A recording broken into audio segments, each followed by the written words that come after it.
Prior to the official opening, the Lord Mayor and other aldermen put the new course to the test by joining in a pro-amateur tournament sponsored by NBN and Howard Smith. Much to the delight of the players, the weather for the tournament was cool and sunny, but rain did fall during the official opening. After being interrupted once by a downpour, Alderman Cummings decided to finish the ceremony from under the shelter of an umbrella. To ensure that the inaugural teeing off was carried out in style, she called on golfing pro Jack Newton for advice. Well, you better get away, Frank.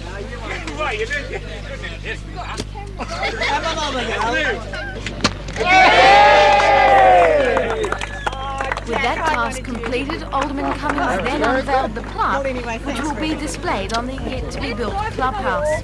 As well as build the clubhouse, the Newcastle City Council hopes to extend the 11-hole course to an 18.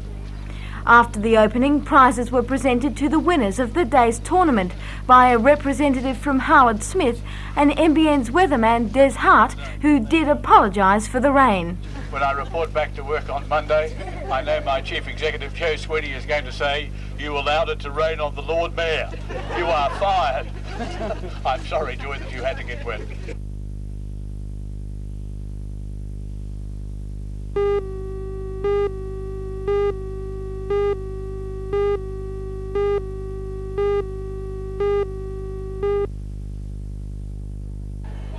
200 competitors from around the state converged on the club for the championships, which are contested in age groups from under 10s to open.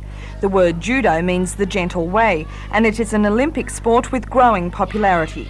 Members of the state team to compete in the Oceania Championships used the weekend bouts to hone their skills. 21-year-old Lynn Farmer of Newcastle is a member of that team. All those taking part in what was the biggest judo competition ever held in Newcastle pronounced the event a great success.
The decision today handed down by the manager of the National League, Stephen Kamaz. We were informed at lunchtime today that the management committee have reversed last week's decision and decided not to play the game Marconi against KB United at the International Sports Centre this week. This means that KB United will have to play a double header, a Saturday and Sunday game, at a date to be fixed. And obviously this has got to put added pressure on the players. We're not asking for the deferment. Marconi have, and it is within their rights in the regulations. They are saying that they've got 4 overseas and 3 injured. We're saying we've got 2 overseas and 7 injured. I can't see any difference. I think we're both at the same strength when we take that into consideration, and what should happen, the game should go on. We can't play a competition where it seems to be conducted at the present time like a schoolboy competition.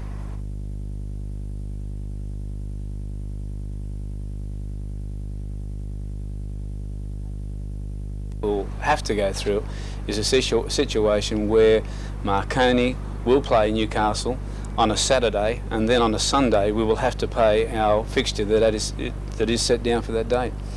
So well, in other words, we'll play a double header. Well, and that's going to be tough for the boys too, a double header. Yeah, we're not asking for the deferment. Marconi have, and it is within their rights in the regulations.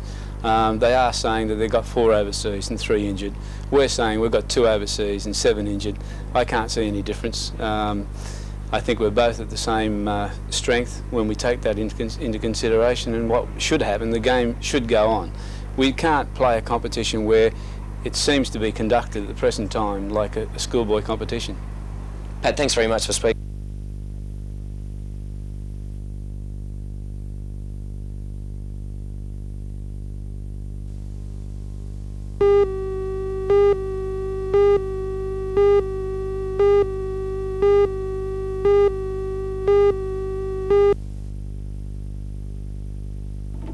Community youth support schemes will be able to apply for increased federal funding this financial year, and for local schemes this injection comes just in time. Over recent months there has been a significant increase in the numbers of unemployed attending classes like these. Maitland SIS says its numbers have approximately doubled in the last 12 months. Wallsend has seen the most dramatic rise, a 3-fold increase in just 6 months. A major problem for Newcastle, Charlestown and Maitland schemes is that over the last 3 years funding increases have not kept pace with inflation. In real terms, they have less money to spend. Chris, how has the lack of increased funds for the out-of-workers affected you? Well, it's affected us in a number of ways. We've got 3 centres and we've had an increase from an average of 150 people attending those centres each week last year to our last monthly report had an average of 250 people, and yet we've had no provision for further staff or even increased number of tutors. We've also had a serious problem in the Hunter region of increased numbers of people over 25 attending, and we've had to turn away many. Up to a third of our courses have been refusing people over the age of 25 because they're just full of people under 25 who our main aim is servicing, and we just haven't got the staff to provide those extra courses that are so desperately needed. The Newcastle SIS is the only local scheme which is not eligible for increased funding. The government says it has already paid too much. However, Mr Dodds says they are fighting the judgment and he is confident more money will be forthcoming.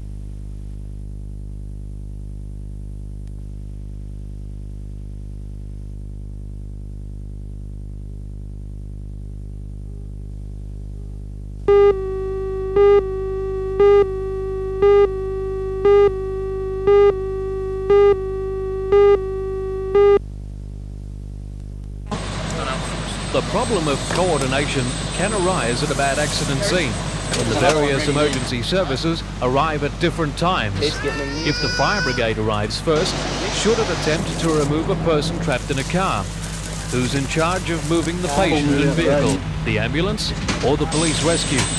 In other districts, such conflicts have sometimes led to the injured person suffering unnecessarily. Sergeant Peter Anforth of the Newcastle Police Rescue says coordination problems like these do not exist in the Hunter. No, it's not the case here in Newcastle. In fact, since 1977, with the inception of this particular squad, that's been our primary function to make sure the coordination had direction and continue to have direction. Is there enough liaison between all the volunteer units operating in the Hunter Valley? Yes, I think we've got an exceptional setup here. That I think that we must be the envy of just about the rest of Australia, really, the cooperation that we receive as a rescue squad from the volunteers. What about the coordination of fire and ambulance services at the scene of a difficult rescue? Well, that comes back to the police anyhow. That's the police responsibility. But however, we haven't had that situation arise here, and I don't think it'll be any different. I quote this morning, for instance, the paramedics had a most difficult situation on their hand, life-saving situation, and call for assistance from us as a rescue squad.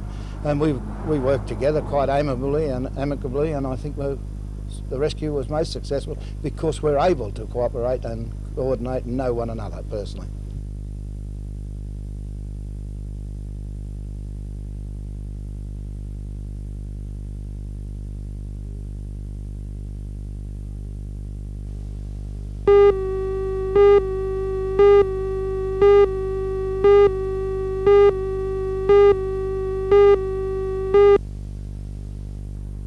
The young people were selected for their outstanding contribution towards the community through voluntary work. The presentations of a thank you plaque were made by the member for Hunter, Mr Brown, Lord Mayor Alderman Joy Cummings and the Deputy Lord Mayor, Alderman Geddes. The program, which has been going for 4 years, arranges voluntary work for unemployed people between 15 and 25. The idea is to enable them to contribute to the community while at the same time gain valuable work experience. The scheme is sponsored by the Wallsend Lions Club, which administers it with funds provided by the federal government. The coordinator is Mr. Paul Brown. Jobs, as we traditionally know them, are going to become scarcer and harder to get. Technology is eating away at the traditional job. Therefore, a lot of young people haven't got any means of putting anything into their society. So by the Lions Club recognising what these young people are doing through voluntary work, I think it's a way of us saying that you are a member of the Newcastle society.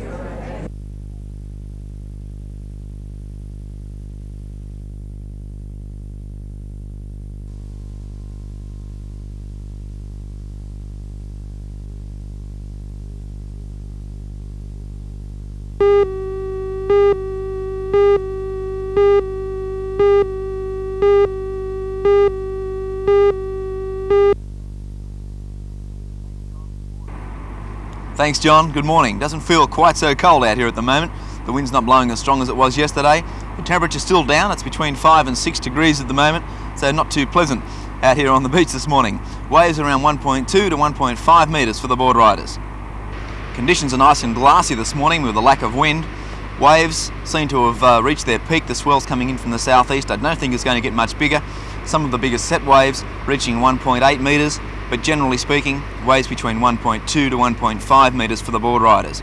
The way the swell is at the moment, conditions look like being better towards high tide, and then as the tide starts to run out around lunchtime, there still should be some favourable waves for the board riders. If you'd like to go for a swim, please take care. Strong sweeps to the north, and also bad rips now developed at all city beaches. And now what's in store for us weather-wise? The forecast reads morning frosts inland, dry, cool and mostly sunny day. Westerly winds at 10 to 20 knots, that's 20 to 40 kilometres per hour, and gusty at times. Slight seas inshore, moderate offshore on a low swell. Newcastle heading for a top today of 15 degrees, a cool day up in Scone with only a top of 12. High tide at 10:31 this morning, 1.3 metres. Low tide at 3:48 this afternoon, 0.6 of a metre. And the outlook for Wednesday, dry, a cold night coming up, a cool day with westerly winds. Well, that's the story. Waves around 1.2 to 1.5, occasionally 1.8 metres for the board riders. Southeasterly swell, glassy conditions this morning with a lack of wind. A top of 15 degrees for Newcastle. A dry, cool day coming up. Take it easy, take care whatever you're doing. It's back to you for now, John.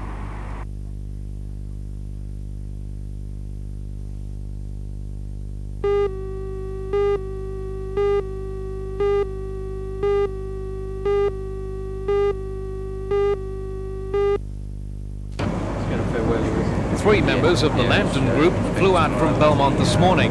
Jeff Bush, Lee Sumner and Peter Goodwin will join another 180 scouts from around Australia to be farewelled by the Governor-General in Sydney later today. About 15,000 young people will set up camp in Calgary in the coming weeks to practice what Peter calls the Brotherhood of Scouting. You learn so many different things as to people's different cultures and their living standards, everything while we're there, which will be very good. Do you find there's a common bond amongst the scouts? Very much so, yes. Yeah. The worldwide brotherhood of scouting, as we call it, is very strong in friendship everywhere. Outdoor activities will dominate the Jamboree with a camping expedition in the Rockies, horseback riding and canoeing down Whitewater Rapids. Australia will host the World Jamboree in Sydney in 1988.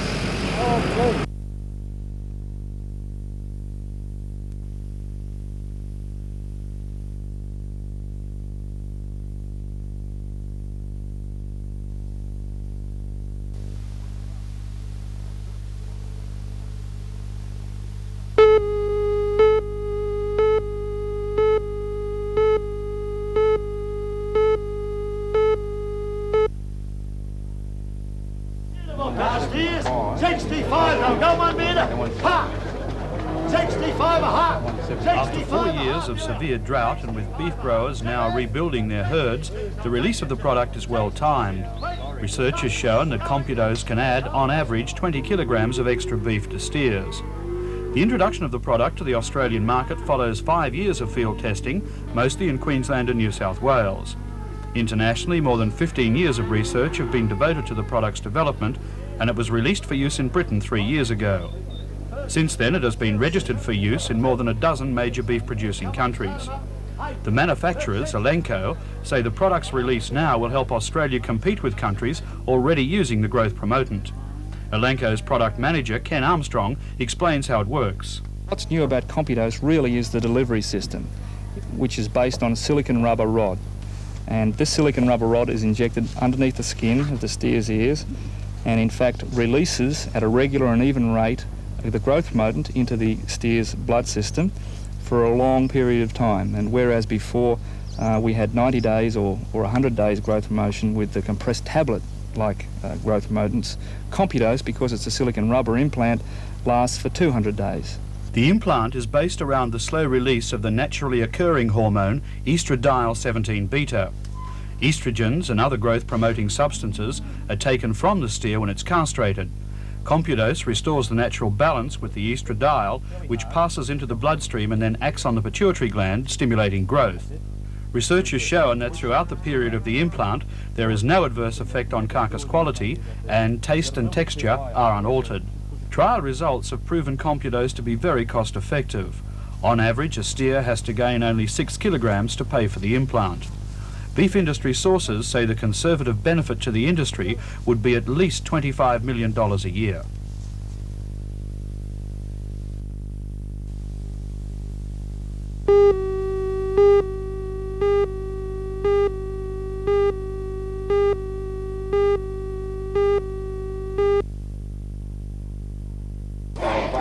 The first pupils started at Belmont North at the beginning of the year. At present, there is only one teacher and 9 kindergarten pupils, but 100 preschoolers are expected to enrol by 1985. The annex was established without government assistance. The $130,000 for the first phase was provided by the Belmont Parish of St Francis Xavier. The parish will also provide the funds necessary for the second phase, expected to cost a further $130,000. It was decided to build an annex to the primary school at Belmont to cater for the large number of young families living in the new housing estate at Belmont North. The parish believes that the journey from Belmont North into Belmont each day is too much for children under 5. Today, the annex's 9 kinder pupils were joined for the opening ceremony by students from the main school. The new preschool was opened and blessed by the Regional Director of Catholic Education, Monsignor Coulahan. I have great pleasure in declaring this annex to St Joseph's Primary School, Belmont, officially open.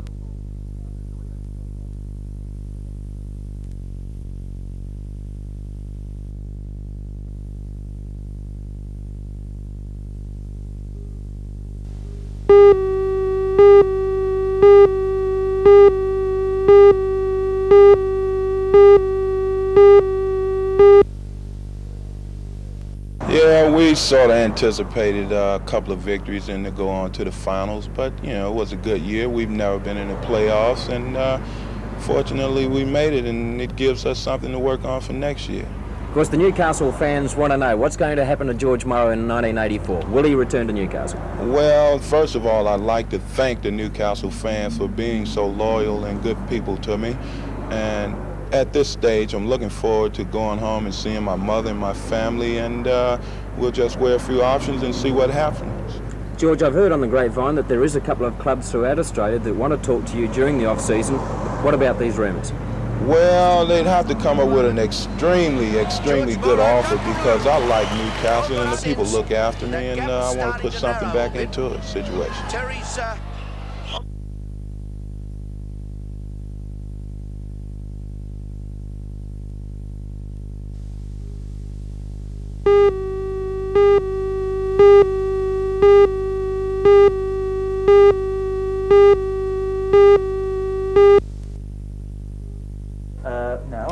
The Atkin's family entry was a Systems 8 coupon marked Our Turn. Not only has it won them a share in the First Division prize, but 12 Second and 15 Third Division prizes as well. Mr Atkins and his wife Madeline are both delighted about the win, although when I spoke with them this morning, they were still recovering from the surprise. We missed Lotto last night. Mum forgot to write the numbers down, and by looking in the Herald this morning, I looked at the numbers and realised we had a chance, and then comparing the coupon, it was quite okay and right. My daughter and my wife had a look at the numbers and confirmed them, and by then we had a knock at the door and Lotto had arrived, so it happened very, very quickly and very, very pleasing at the moment. Do you have any plans about what you're going to do with the money at this stage? Well, the sum of money is quite large, but at this stage, all we feel we will do is invest it at the moment. Our two daughters' future looks quite assured, which is very, very pleasing to us, and then it gives us a chance to probably look in the long term of how we can best use the money.